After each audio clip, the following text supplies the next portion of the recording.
Cek cek. Kembali lagi di Jogja Horror Story, masih di segmen sesi horor. Jadi di segmen sesi horor ini kita akan bercerita tentang pengalaman-pengalaman mistis dari salah satu narasumber, bisa juga dari pengalaman mistis saya sendiri. Jadi pada cerita yang akan saya bawakan pada malam hari ini adalah pengalaman mistis saya sendiri pada waktu dulu masih sekitar SMP. Ya masih sekitar SMP-an lah. Jadi ini cerita udah agak lama, tapi teringat kembali dan lumayan tidak masuk akal. Buat teman-teman yang jadi satu kontak WA dengan saya udah tahu bocorannya, dan mungkin bocoran-bocoran kayak gitu akan aku akan aku buat juga di story Instagram biar pada tahu lah. Ini adalah permintaan dari banyak teman-teman di kontak WhatsApp yang daripada bikin story horror di story WhatsApp mending dibikin YouTube sekalian, dan ini adalah hasil dari permintaan dari kalian. Ya, langsung saja ceritanya kayak apa. Let's get start the story.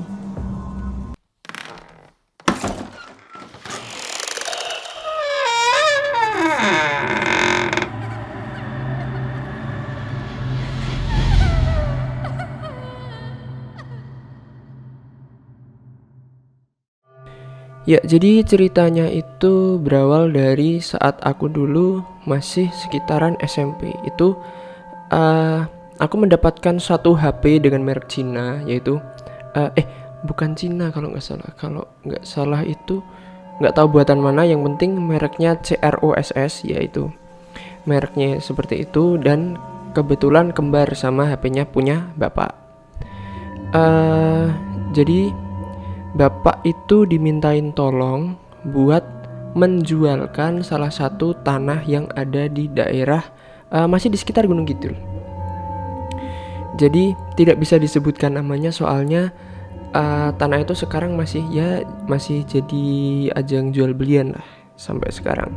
Udah berpindah pemilik kayaknya, kalau nggak salah itu dulu udah pernah sempat kejual, terus dijual lagi soalnya buat investasi jangka panjang itulah. Untuk buat yang kalian jual beli tanah pasti udah paham lah, jadi gimana cara jual belinya, terus investasinya kayak apa. Terus pada suatu hari bapakku itu sedang keluar, terus dia itu foto-foto lah di sana. Jadi buat kayak promosi gitu loh, tanah yang mau dijual itu kayak gini, kondisinya lapangannya kayak gini gitu. Singkat cerita, aku nggak ikut di sana, jadi aku cuma di rumah. Ya ikut doain aja, siapa tahu tembus lah, jadi ada yang beli gitu kan. Singkat cerita, bapak pulang, terus cerita-cerita lah, bapak itu cek lokasi sama teman-temannya. Jadi ada sekitar 3-4, pokoknya ditemenin temennya bapak itu ada beberapa orang. Jadi ada satu foto. Foto itu entah bagaimana cara bapak dapat, entah itu fotonya sengaja atau tidak disengaja. Itu fotonya itu ada satu objeknya itu aku udah buat ilustrasi, dan mohon maaf kalau gambarku ini gambar yang nggak terlalu bagus-bagus amat, nggak terlalu wah gitu loh. Jadi mungkin nggak bisa terlalu persis, soalnya itu udah lama juga, jadi seingatku menggambar.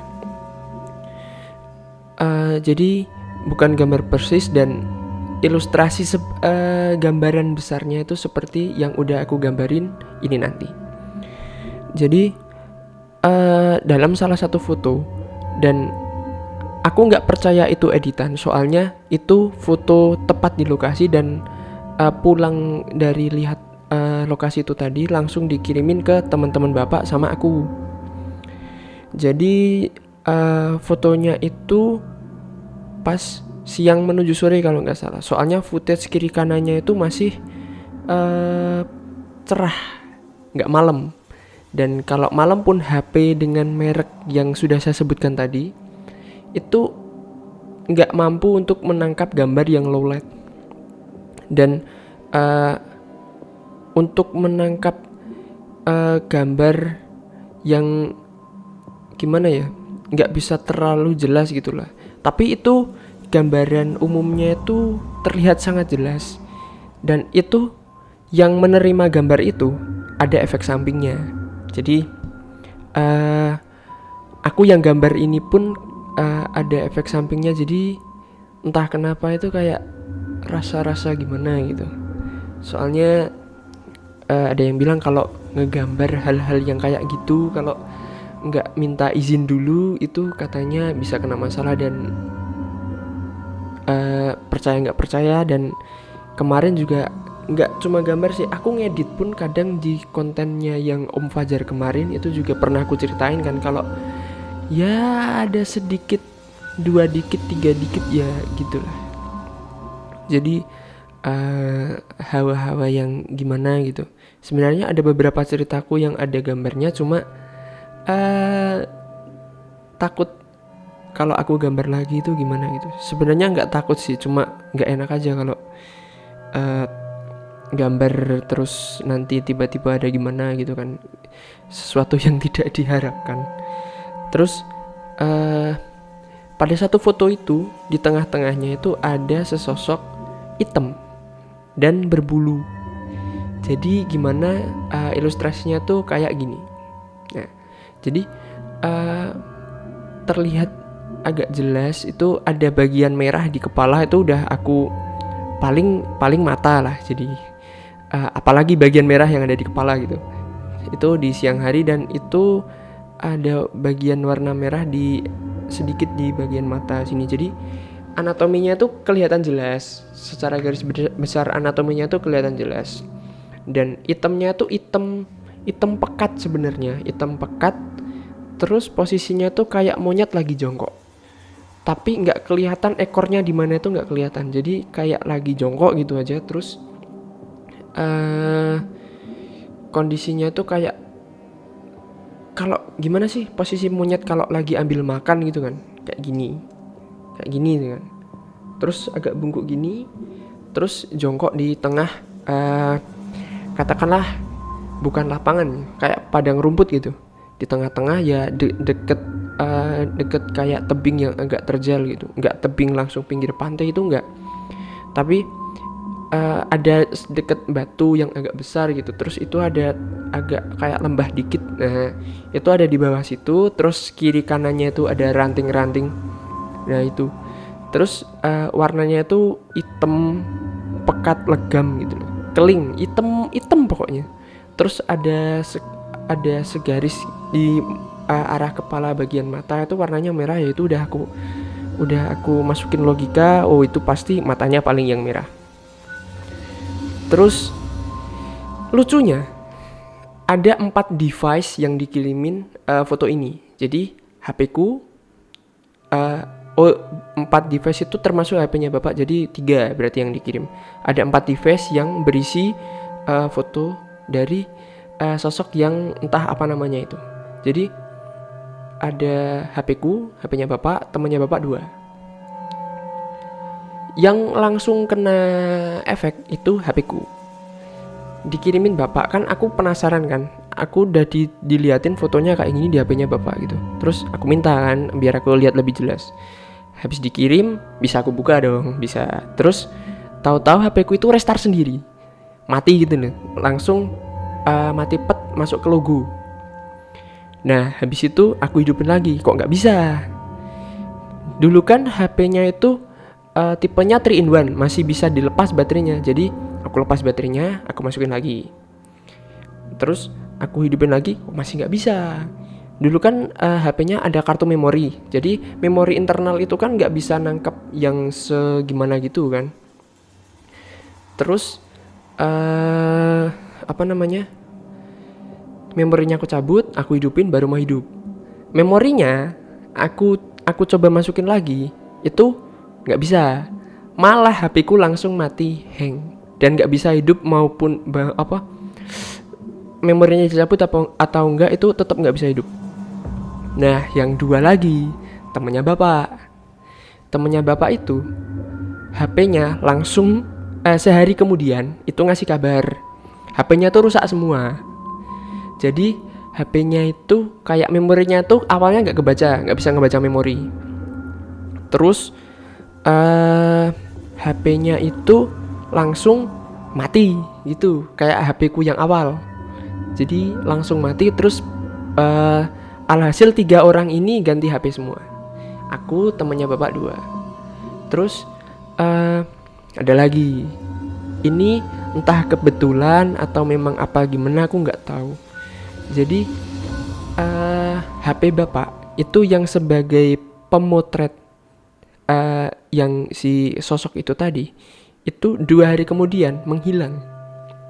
Bapak kembali lagi ke tempat cek lokasi itu tadi, mau nyari informasi lebih lanjut soal tanah itu dan gimana cara pengembangannya biar menarik buat yang mau beli kan.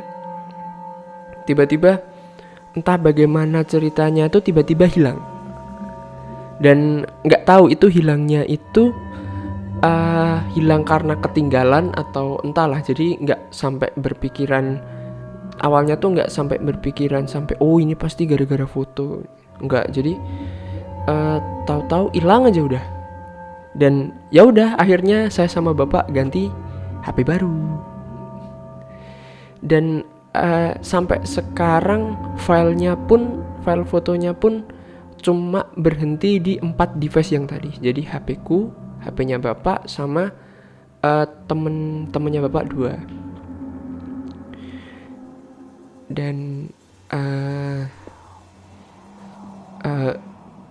entahlah ceritanya sampai sekarang itu gimana. Apakah memang si makhluk itu ada di situ, atau makhluk itu nggak mau difoto, atau memang itu tuh sebenarnya cuma kayak penghuni yang lewat atau gimana, itu aku nggak tahu kelanjutan ceritanya kayak apa. Mungkin bisa lain kali aku tanyain sama bapak, atau aku tanyain sama orang yang tahu sama tempat itu. Soalnya tempat itu cuma ada di Gunung Kidul yang tercinta ini, dimana banyak cerita-cerita yang mau aku angkat. Dan mungkin sekian dulu cerita yang mau aku ceritain dari aku sendiri. Ya buat kalian anak Gunung Kidul, mungkin anak Jogja juga nggak apa-apa. Terutama teman-temanku yang kalian mau ikut berkontribusi untuk channel ini, mungkin kalian bisa ngirim cerita-cerita horor dalam bentuk email bisa, dalam bentuk voice note bisa, dalam bentuk video pun bisa. Nanti aku bantuin ngedit biar bisa jadi satu konten lengkap yang bisa aku upload di konten ini. Dan selain itu aku sedang berpikir mau bikin segmen lagi, segmen ya ala-ala reaction gitulah, reaction. Jadi ada film pendek gitu, mau aku reaction biar menambah menambah karya gitu. Soalnya di kala setengah pengangguran ini, karena ya aku punya toko dan sebenarnya nggak terlalu sibuk juga sih tokonya, cuma ya jam kerjanya itu agak random. Soalnya ya kalian sudah tahu lah tokonya toko apa. Ya mungkin begitu dulu. Ada kurang lebihnya mohon maaf.